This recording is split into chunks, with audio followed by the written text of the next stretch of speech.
My name is Laurie, and I came to Spiritual Care Consultants. My parents had told me about the process, and it sounded like it was a good process to go through.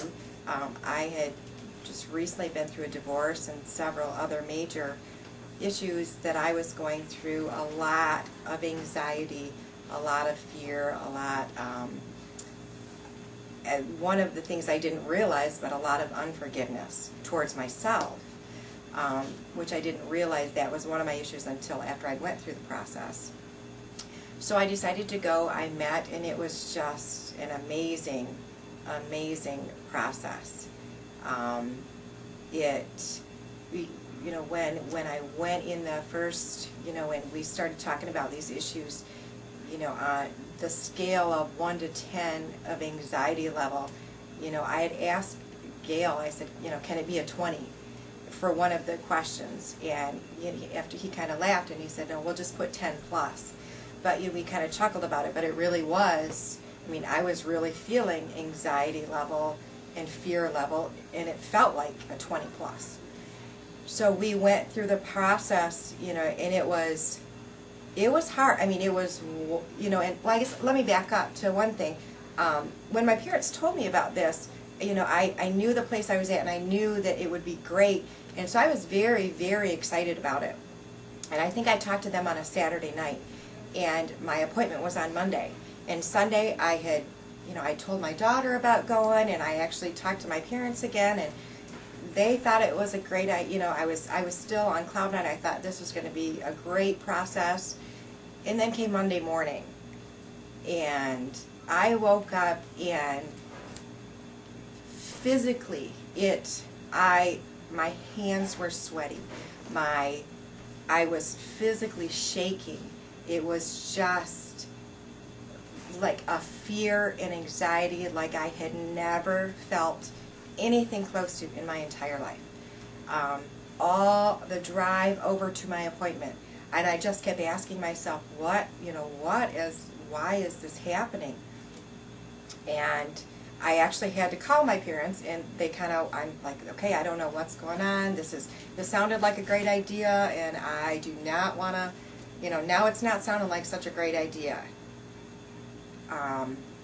So I finally got to the appointment and went through it. It was just an amazing experience to go through. By the end of I'd spent 2 hours there. By the end of the 2 hours, the anxiety was zero, the fear was zero, the when we went through the inner healing, and before I went through this, I didn't even realize that there was unforgiveness. And I knew I'd forgiven other people, but the unforgiveness was towards myself. And I didn't even realize that. I had no idea that that was one of these strongholds that was just crippling me. And when we went through that inner healing and unforgiveness was brought up, it was just like something broke inside me that almost like physically where you could breathe easier. But there was, it was just total freedom. There was, all of the things that I had listed walking in, I literally walked out with 0, 0, 0. No worry. If I tried to worry about something, there was just no worry there, and there hasn't been since. I went through the process, and it's really, everything is still at 0. There's just the anxiety is gone, the fear is gone, everything is just, it's just gone. And it's been so many years that, I guess I didn't even realize how you could live this way, how you could be so happy and filled with joy, and just everything, not carrying that fear and anxiety around is just, it's amazing and healing. My name is Laurie, and this is my daughter Tori, and I had went to Spiritual Care Consultants and went through some of the inner healing, and found out that they were having a service at TVC, and so I immediately thought of my daughter She has dealt with IBS. She's lactose intolerant for years. It's been 10 years or more. Yeah, like 8 to 10 years. We took her to specialists. We've taken her to doctors. Basically after all of that, the end result is they've told us there's no cure.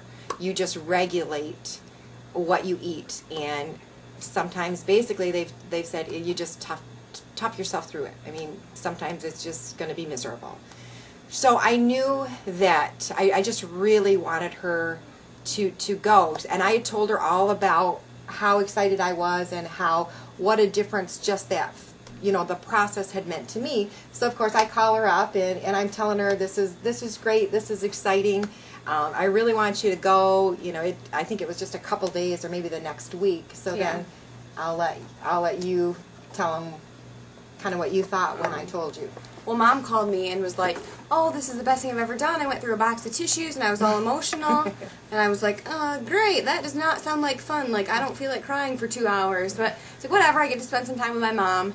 So it was the next day, I think, that we decided to go down. I got out of work and I headed down there. And on our way to the healing service, she's telling me about her experience and all this stuff, and it's not helping me at all because she's like, I bawled my eyes out and I had everybody else crying. I'm like, great, Mom. Like, I don't want to cry for 2 hours. Like, this is not like fun. So, okay, whatever. So, like, my anxiety is, like, slowly rising as we get closer to the church. And then we're running late, so Mom's mad at me because I had to drive from Mount Pleasant. She's like, no, we're just going to be late. I don't know what to do. Okay, well, I'm glad we're late because there's less time for me to cry. So we get there, and Grandma and Grandpa were there, so we came and they got us a seat. Yeah, and then the service kind of started. So we arrived at the service. We finally made it, and we got there. The service, we went through The inner healing and stuff, yeah, and all the steps of that. And at that point, I was really focused on, I had went through the individualized sessions with Gail, and so my intention that night was really focused on Tori and her healing. So it wasn't that I wasn't expecting anything, but I really wasn't expecting anything. For me, I was just really focused on her. I really just somehow wanted God to touch her and heal her. So we went through the service. At the very end, there were prayer partners up front, and he had invited, you could come up for individual prayer. And, Tori and I were kind of looking at each other, and I kind of said, do you want to go up and, be prayed for? It was more of like, why don't you go up there? You sure you don't want to go up there? Let's go up there.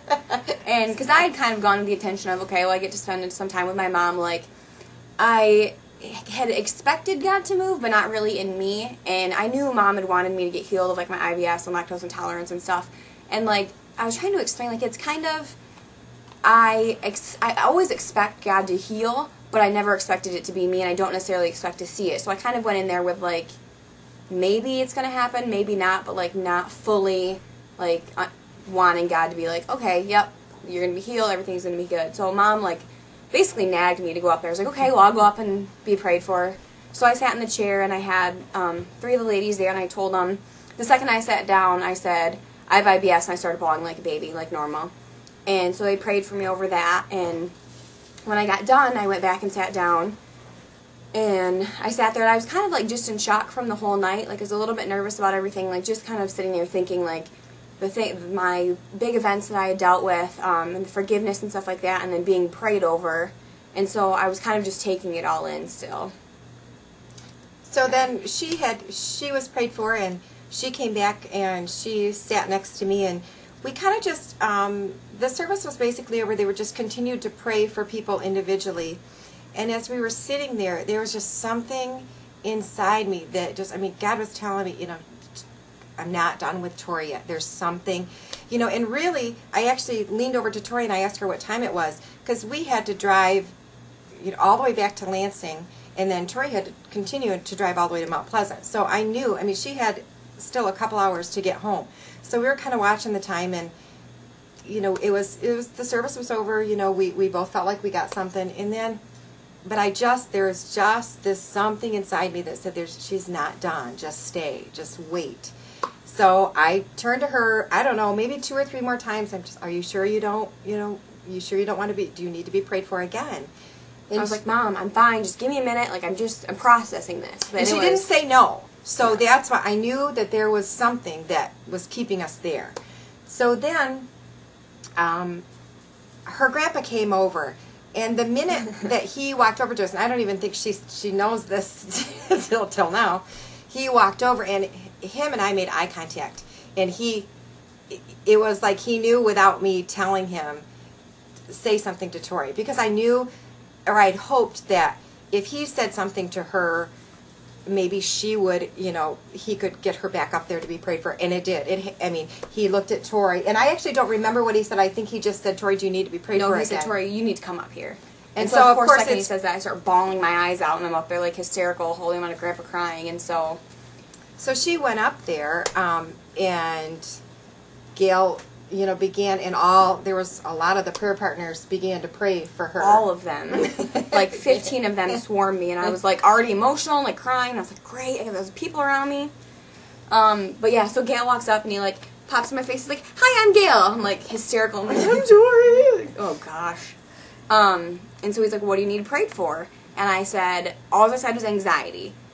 Just over going to school and just a whole bunch of stuff that had been going on in like the past year. Just really, I've been really, really struggling with that. And it's with my stomach problems, like if I got anxious, I got sick. So probably for the last 2.5 years, I've had a stomach ache every single day, almost throughout the entire day. Like I just learned to live with the stomach aches.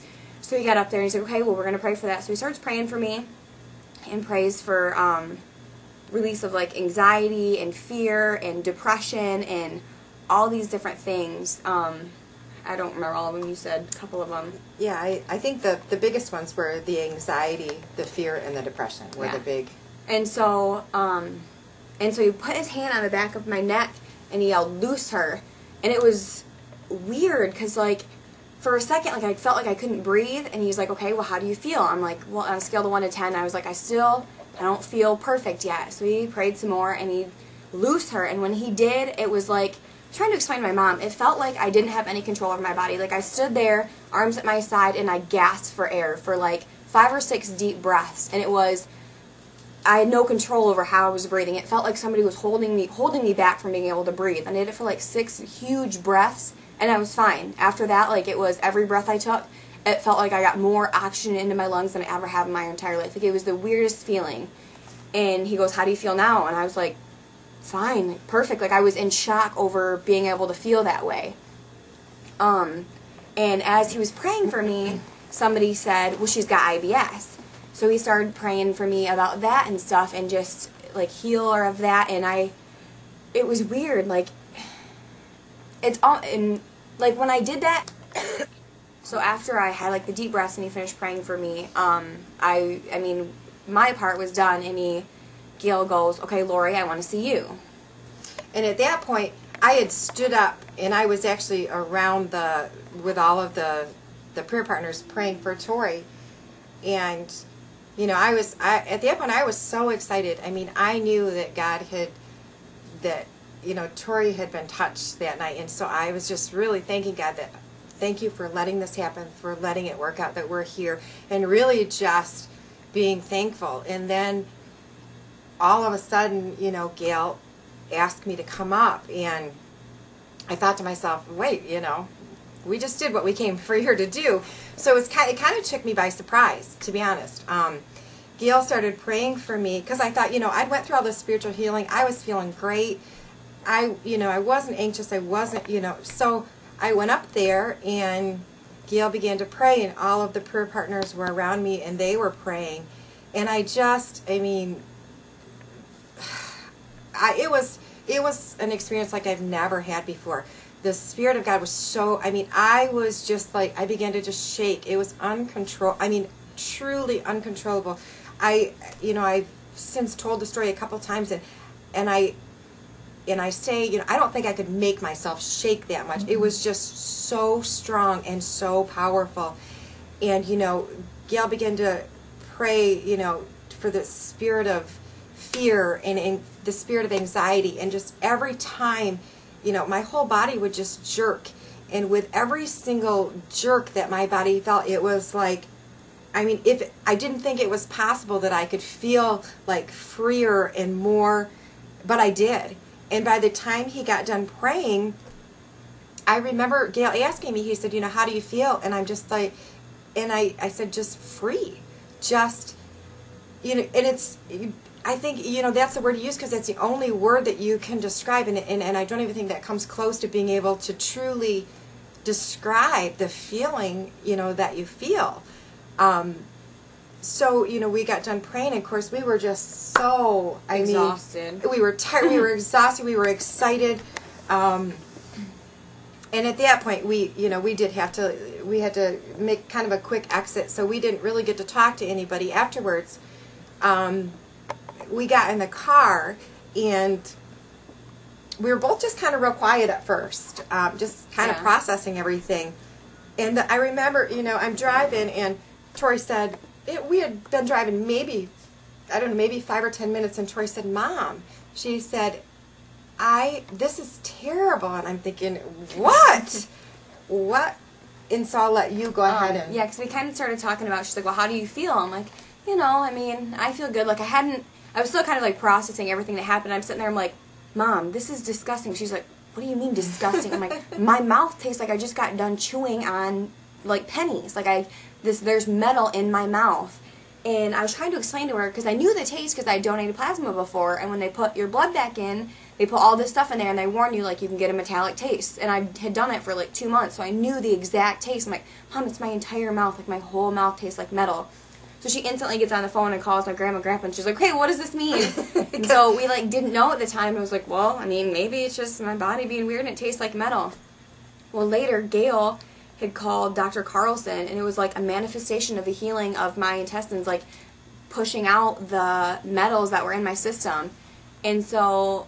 Well, when we talked to Gail, too, when he asked Dr. Carlson about, you know, he didn't talk about the healing service, he didn't talk about Tori, he posed the question to Dr. Carlson. No. He said, without any background, he said, you know, what would cause somebody to taste metal in their mouth? What could possibly cause that? So he didn't, you know, when Dr. Carlson said, you know, gave him the explanation, he didn't know anything about, you know, Tori's particular situation, about being prayed for, about the healing that she had experienced. So after, like, it was like the next day we kind of talked about it, and I found out that that's what they had said it was from, and I was like, well, I mean, that's awesome if I'm actually healed, because, like, I'd been prayed before about healing for my IBS and my lactose intolerance and stuff, and I just, you know, would kind of deal with the stomachache the next day. So the next day, I was getting ready to go to class, and I needed coffee. It was a long day. I was like, well, so I went to the coffee shop that's on campus, and I went to order coffee, and normally I order soy, no whipped cream, like the lactose intolerant version.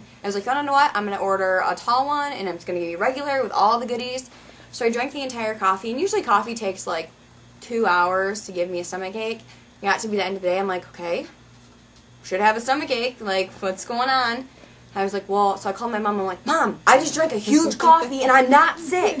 So at that point, I'm like super excited. So over the last like 4 days, I've had like mac and cheese and cereal and sausage. Like, sausage was one of the things I could eat it, and half an hour later I was sick, and I'd be sick for 3-4 hours. And like, so I've been eating everything possible that I haven't been able to eat, and not once have I had a stomachache. And in the moment, like, there's been times where I've eaten something and I've like almost expected the stomachache to happen, and every time I'm like, Lord, thank you for my healing. Like, there's no possible way that this wasn't a miraculous healing. Like, it'd be to the point where I could barely eat anything. Like, toast was my favorite food because that was the only thing that didn't make me sick. Like, well, and it had been so many years. I mean, yeah. Tori learned how to live around this. I mean, she just knew she couldn't eat cheese, she couldn't drink milk, she couldn't have, sausage, she couldn't have eggs, she couldn't have. So it'd been so many years that she just basically lived her life around this. Yeah. And so, I mean, to take one bite of sausage would literally, I mean, I'd be in tears sometimes. My stomach hurt so bad. And now, I mean, I've had coffee every day for the last week. I had sausage for my birthday breakfast, which was so awesome. Cereal was another thing that I could never eat because I'd always get sick. Like, just all these things, and, like, it's just reaffirming the fact that, like, the Lord absolutely touched me and healed me that night, and there's no other way to describe it. Like, there's no cure for IBS. It's medicine that, like, dulls the symptoms. Lactose intolerance is a genetic thing. Like, it has nothing to do with something that medicine can heal. Like, that's God 100%. Like, there's no other way to describe it. Like, I've learned about it in all of my classes, and it's a genetic thing. Like, there's no way that it can be cured unless the Lord touches you and heals it, and That's, you know, have been thinking about going through this process with spiritual care consultants. I can't recommend it enough. It's a hard process. It's a tough process to go through, but the results are, I mean, it's tougher to carry around guilt and anxiety and unforgiveness and bitterness, and to carry that within yourself every day. It's that is so much harder than going and dealing and getting healed from all of these things. Life is so much better if you just, I mean, this process, I would recommend it to anybody. It is just, it's life changing. It's absolutely life changing.